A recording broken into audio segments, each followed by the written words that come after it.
Hey there, comic book fans. I am back from the comic shop again today. And today I got 6 new comics. A couple of True Believers, plus 4 new comics. And I also got, speaking of True Believers, 1, 2, 3, 4, 5, 6, 7, 8.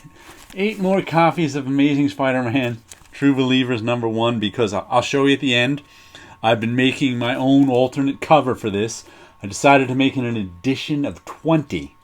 I've got 15 done already. I'm giving one of these away for a friend, so I'll have 2 to mess up. So I'll have an edition of 20 of my own alternate cover to Amazing Spider-Man. I'll show you how I do those at the end. But picked up a few more just because they had them there. And I was like, you know what? I was going to do an edition of 10. Now we'll make it 20 just for the heck of it. It'll take me years to sell them all, but I will, darn it, sometime or another.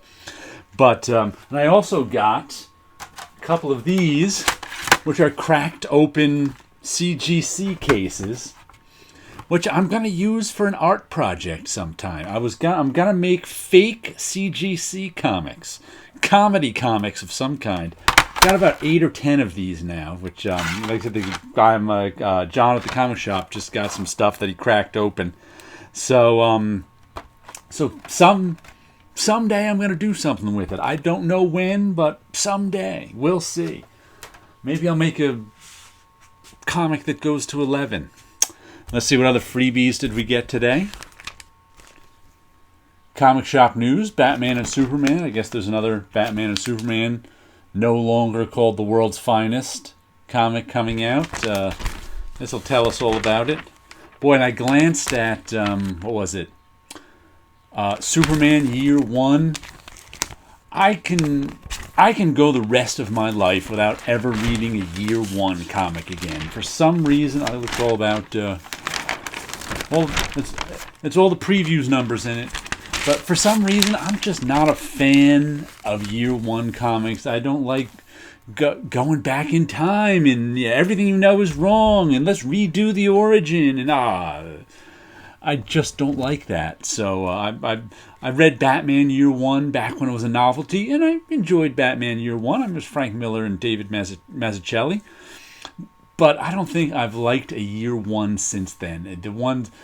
Who did those? The Tim Sale ones from like Daredevil Yellow and Hulk Gray. I glanced at those and didn't even read them, and I just, you know what, Year 1 stuff just leaves me cold. I like time when it moves forward. I don't like when you go back in time and change everything retroactively. Got a Bloodshot bookmark for no reason. I kept playing with it at the store. They had a Valiant's other new book, #1 that came out, which I didn't get, Psylords. They had a Psylords like snow globe, except it was bullet shaped. And you like shake it up and lights come on and little pieces of glitter reflect the lights and it's all in that, liquid. I liked that better. That made me look at Psylords #1, but it also made me decide I liked the Psylords snow globe better than the Psylords comic. So what True Believers came out this week?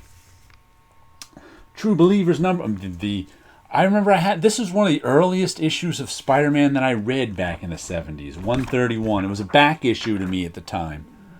But I remember reading this as a kid and thinking it was weird, Doc Ock and Aunt May marrying. But, speaking of last week's True Believers, I really enjoyed the Michelini Todd McFarlane issue. I was never a big fan of the Todd McFarlane Spider-Man. I only read issues here and there back then. But the clarity of it was real nice. It was just a good single issue. It was like cosmic-powered Spider-Man versus the Hulk or something. But everything was clear, explained. The storytelling was fun. It was like, it may not be my favorite Spider-Man, but at least I could pick up one issue of Spider-Man and read it and not be confused. It didn't feel like if I pick up any random Marvel comic today, it always feels like chapter 3 in a 10-part story, and it's like, it doesn't feel like its own thing. That issue of Spider-Man felt like its own thing. It felt like a comic book. It had a beginning, a middle, and end, and it existed in the context of, 300 other issues. So I must say, I enjoyed reading a single issue of a comic that was understandable. Here we go, another one. Spider-Man fights in London. What issue of Spider-Man is this? The Remediate era. Yeah, issue 95. Enjoying these tree balloons. What else came? The first Morbius came out last week too. I never liked that first Morbius. It was when also Spider-Man got 6 arms, and there was just too much "oh, woe is me" in that issue for me as a kid and for me now. It's never my favorite Spider-Man comic. The first appearance of Morbius. Spider-Man's up for 2 days. He's got 6 arms. He's can't talk. I just never liked that issue a whole lot. So, and it didn't change all these years later. But it has some good artwork. Gil Kane. And Usagi Yojimbo has been relaunched for the new #1. This time in color. I was fine with the old Usagi numbering, but new company, IDW, now in color. Guess they want a #1, so I was okay with Usagi being in black and white. We'll see how it reads now in color. I'm sure it'll be fine. But, the black and white never bothered me like it bothered Sleepy Reader. It's Usagi. What can I say? I've been buying it for 30 years, and here we go. Another series. Then we've got Monstrous, issue number 23. By who is this? Marjorie Liu and Seina Takeda. Always good. I enjoy Monstrous. Oh, look at crazy violence in this. The only thing I don't like about Monstrous is this constant full bleed artwork. Where I find some of her action, because it sometimes creates fake double-page spreads. Like if you look at this, the eye wants to go all the way across from here to here, but no, it's supposed to go down here to here.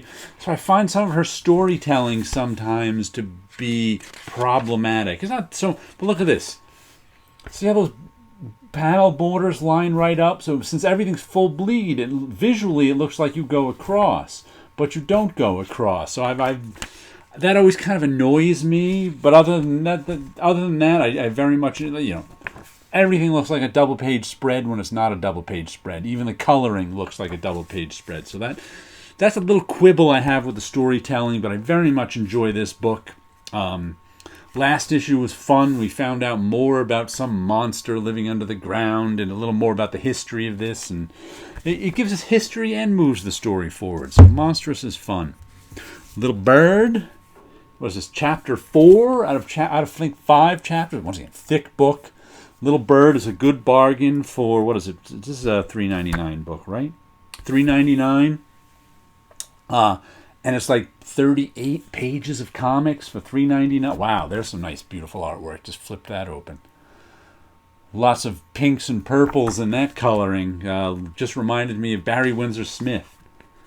But like I was a little iffy with the first issue, but I'm really glad I stuck with it because I'm enjoying that. I've enjoyed the story more with the second and third issue. Now we got the fourth. Like I said, I really enjoy the fact that the issues are extra big. I think that's a pretty good strategy for. I imagine they're going to make most of their money with something like this through the trade paperback sales. I guess eventually more people will read Little Bird in trade paperback than have bought these individual issues. But it's fun buying the individual issues that are, extra big. It makes me feel like I'm not getting ripped off. And I imagine it also gets the trade paperback out a little earlier. So it's like, if it's a 5-issue, if they were going, this would be like a 10-issue series if they were going, at a regular size. So I guess they could, and kind of like, are you really going to sell a lot of issue 10 if you're not Saga or something like that?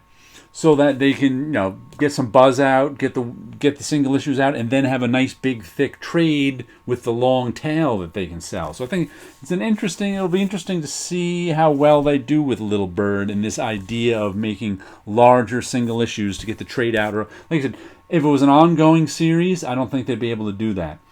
But since it's a 5-issue series and they knew it was limited to begin with, I think that's an interesting marketing technique they're using. But it's a very good comic.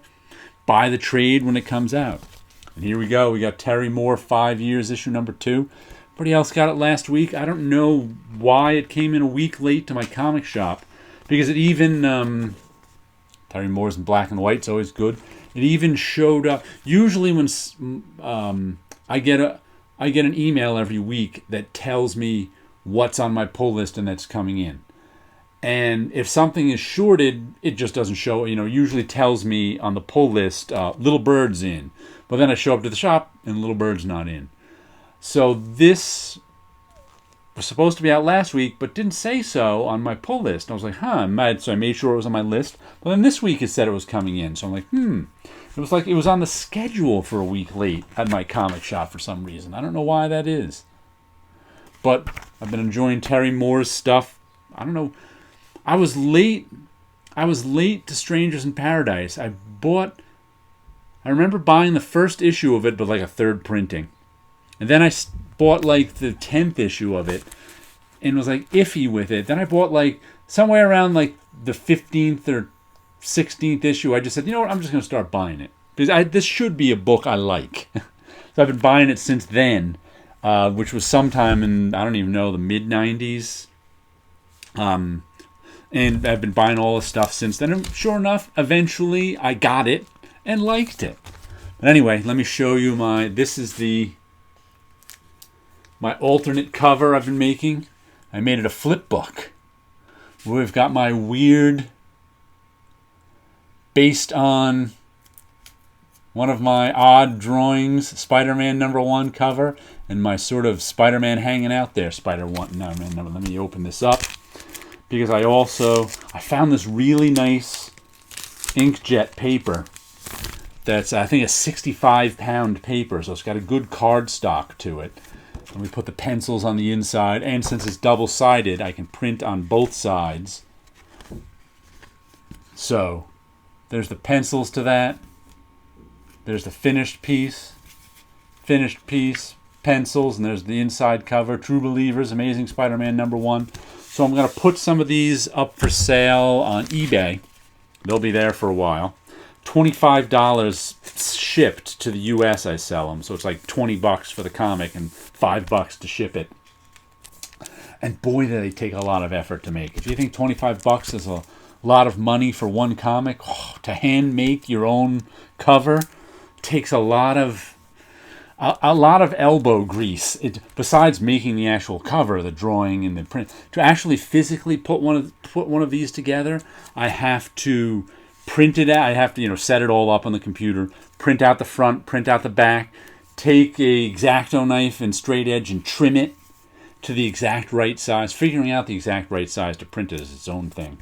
And then I have to pull the staples out, poke holes in my print, fold it over. I also just got a bone folder. Let me show you this. I've never used one of these. Not that it's made out of bone, but you run this along the straight edge on the paper, and that presses down the paper to give you a groove to fold over. This really helps. I was using like a paper clip or the edge of a dull knife, and that doesn't work nearly as well as this plastic bone folder does, which is pretty sharp, so you can get a lot of pressure in that one point.